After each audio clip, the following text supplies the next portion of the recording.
আসসালামু আলাইকুম, সবাই কেমন আছেন? আশা করি আল্লাহর মধ্যে সবাই ভালো আছেন। আপনাদের দীর্ঘদিনের একটা অপেক্ষা ছিল যে আহ, আমি যেন আপনাদেরকে ওয়ার্ডপ্রেস ওয়েবসাইটের ডাটাবেস থেকে কীভাবে ম্যালওয়্যার রিমুভ করতে হয় সেটা শেখাই। তো আসলে আমার কাছে এইরকম কোনো ওয়েবসাইট ছিল না, বাট আজকে আপনাদের ভাগ্য খুবই ভালো।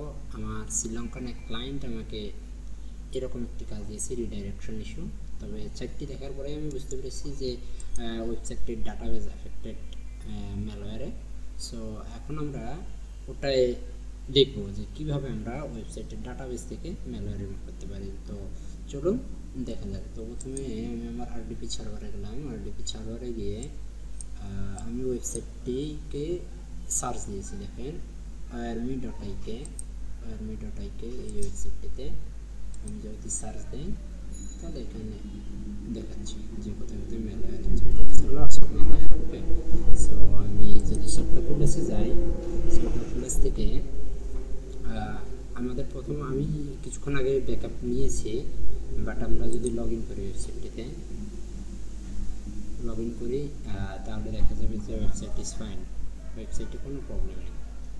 ওকে, বাট এটা রিডাইরেক্ট করে মাঝে মাঝে সামটাইমস রিডাইরেক্ট।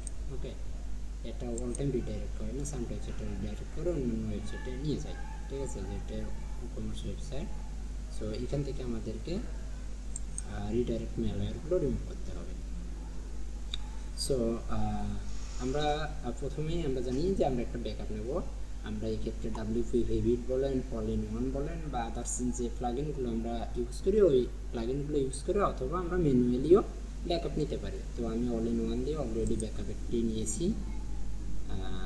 আমি 19 মিনিট আগে একটি ব্যাকআপ নিয়েছি। তারপর নামাজ পড়ে মূলত ভিডিওটি তৈরি করতে স্টার্ট করেছি যে আপনাদের জন্য ভিডিওটি করি, এটা আপনারা অনেক উপকৃত হবেন আশা করি। সো আমি স্টার্ট করেছি। দেন আমরা এখন যদি ওয়ার্ডফেন্সেও আমি ওয়ার্ডফেন্স দিয়েও স্ক্যান করে দেখেছি, এখানে ওয়ার্ডফেন্স দিয়েও স্ক্যান করে দেখেছি, there is not found any problem. Okay, এখানে কোনো প্রবলেমই ধরা পড়েনি, যার সে কিছু ভালনারেবিলিটি স্ক্যান দিয়ে দিছে। সো এটা কোনো প্রবলেম না। বাট আমাদের যে মেইন সমস্যাটা হচ্ছে সাইটটি রিডাইরেক্ট করতেছে। আপনারা অনেক সময় ফোন দিয়ে বলেন যে ভাইয়া আমরা তো ওয়ার্ডপ্রেসে তো কোনো ম্যালওয়্যার ডিটেক্ট করেনি, তাহলে আমরা এটা কীভাবে সলভ করবো ভাই?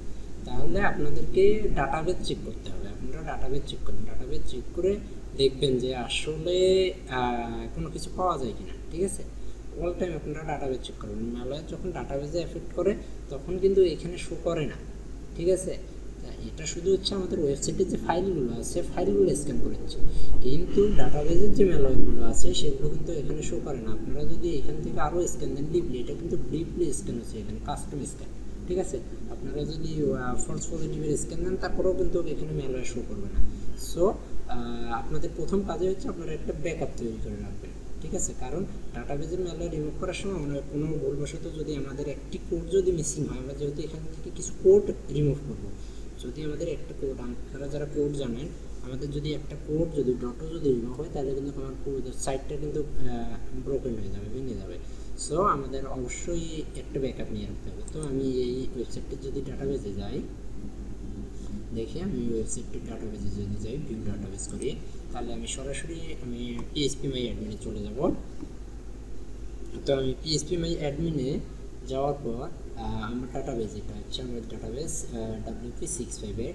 তো এই ডাটাবেসে আমাকে প্রথমে এখান থেকে খোঁজ করতে হবে পোর্টস অপশন কোথায়। আমরা যদি একটু দেখি পোর্টস। ওকে, আমি পোস্টে গেলাম। পোস্টে গেলে আপনারা দেখেন, আচ্ছা পোস্টে আমি এখানে বুঝতে পারতেছি যে এগুলো ম্যালওয়্যার, বাট আপনারা কীভাবে বুঝবেন? আমি কিছুক্ষণ আগে সিকিউরিটিতে একটা সার্চ দিয়েছি, সিকিউরিটির স্ক্যান রিপোর্ট হচ্ছে আমার এটা। এই সিকিউরিটির স্ক্যান রিপোর্টে যখনই আপনারা মোর ডিটেলসে যাবেন, আপনারা দেখতে পাচ্ছেন এখানে বিভিন্ন রকমের কোড আছে, তাই না? এই যে কোডগুলো, এই কোডগুলোর সাথে দেখেন অজবরল কিছু লেখা আছে। এই কোডগুলোর সাথে কি আপনারা এখানে কিছু মিল খুঁজে পাচ্ছেন? দেন আমি যদি প্রথমে এর একটা ক্লিক করে দেখাই আপনাদেরকে। আচ্ছা, ওটাতে আমি করে দেখাচ্ছি যেটা ক্লিয়ার। এই যে এখানে দেখেন স্ক্রিপ্ট পোর্টস কন্টেন্টে যদি আমি ক্লিক করি, একটু দেখেন স্ক্রিপ্ট। আচ্ছা, আমি এডিট অপশনে যাই। এডিট অপশনে গেলে আপনাদেরকে ক্লিয়ারলি আমি বুঝতে পারবো বিষয়টা। এখানে দেখেন স্ক্রিপ্ট ফাংশন, এটা হচ্ছে আন্ডারস্কোর দিয়ে 0x489। ওকে, আপনারা দেখেন 0x489। দেন আমরা কিন্তু এখানে বুঝতে পারলাম এগুলো পুরোটা হচ্ছে, এই কোডটা পুরোটা হচ্ছে একটা কি malware code.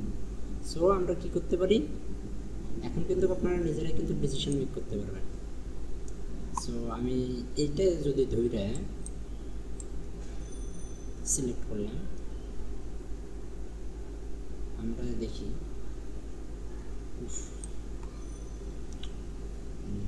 Network online control এ দিই, কন্ট্রোল এ দিয়ে রিমুভ। ওকে, কন্ট্রোল এ দিয়ে রিমুভ দেওয়ার পর আমরা এখানে করলাম কি গো করবো, গো।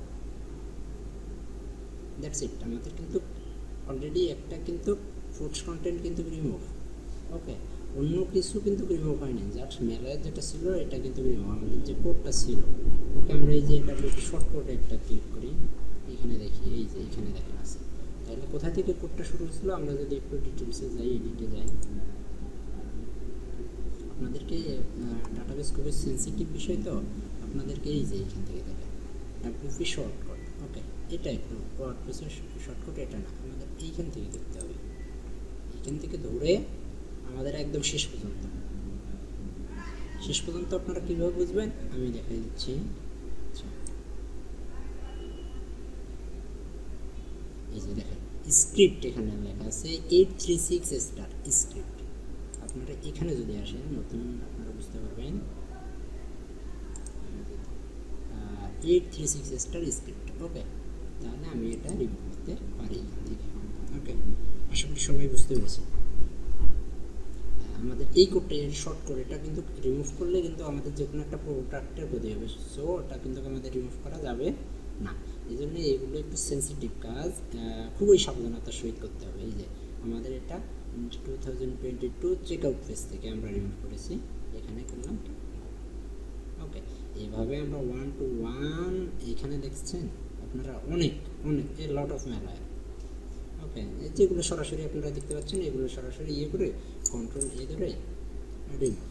ওকে, পরেরটাতে আমি ক্লিক করলাম, ওটা কিন্তু শেষ, অলরেডি ওটা শেষ। আমি এরকম করে ওই এডিটে না গিয়েও সরাসরি করতে পারি, বাট যেখানে আপনারা দেখবেন যে আগেই কিছু কোড দেওয়া আছে, ওটা কিন্তু আপনারা করবেন না।